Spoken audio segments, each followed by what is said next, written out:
Monthly cash in hand को कैसे increase करें। एनुअल सीटीसी है 50 लाख, तो बेसिक सैलरी हो गई सीटीसी का 50% यानी 7.5 लाख।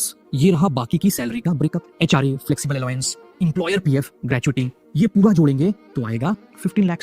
अब अगर इनको हम 12 से डिवाइड कर दें तो इतना आ जाएगा, यानी कि total 1.25 lakh per month. Case 2 मैंने यहां लिखा है। केस 2 में हम कैश इन हैंड इंक्रीज करने के लिए इसको रिस्ट्रक्चर करेंगे। सबसे पहले इंप्लॉयर पीएफ विच इज 7500 जो है 12% ऑफ बेसिक। अब इसके बदले हम लिखेंगे सिर्फ 1800 एज पर दी एम्प्लॉइज प्रोविडेंट फंड स्कीम, यानी कि ये हो जाएगा एनुअली 1800 इंटू 12 21,600 जो कि पहले 90,000 था। अब ये कम हो तो सीटीसी तो कम नहीं कर सकते हैं, तो इस डिफरेंस अमाउंट को हम एडजस्ट करेंगे इन फ्लेक्सिबल अलाउंस। तो इसका जो डिफरेंस आया वो ऐड करेंगे in this and finally it becomes 3,17,000। अब इसको अगर 12 से डिवाइड कर दें मंथली निकल जाएगा 26,444। ये जो ब्लैंक स्पेसेस है इसमें सेम ही रहेगा। अब फाइनली जब एडजस्टमेंट के बाद सबको ऐड करेंगे तो ये निकल जाएगा 15 लाख यहाँ पे और यहाँ पे 1,25,000। सीटीसी सेम है, बस रिस्ट्रक्चर हो गया। केस 1 में सैलरी स्लिप में इन तीनों को ऐड किया तो आ गई ग्रॉस सैलरी। याद रहे इंप्लॉयर पीएफ और gratuity they are not a part of gross salary.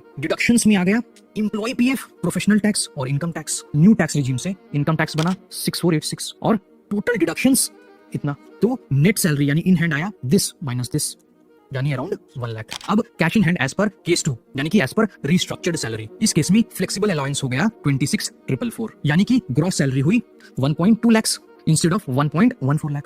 Deductions में इंप्लॉई पीएफ भी हो गया 1800। इंप्लॉयर और इंप्लॉई दोनों सेम ही कंट्रीब्यूट करते हैं, इसीलिए ये सेम ही होगा। और जो इनकम टैक्स है वो बढ़कर हो जाएगा 7375 बिकॉज जो ग्रॉस सैलरी है वो भी तो इंक्रीज हुई है। तो डिडक्शंस हो गया अराउंड 9,000 इंस्टेड ऑफ 14,000। तो इस केस में नेट सैलरी यानी इन हैंड ये हो गया दिस माइनस दिस यानी कि अराउंड 1.1 लाख।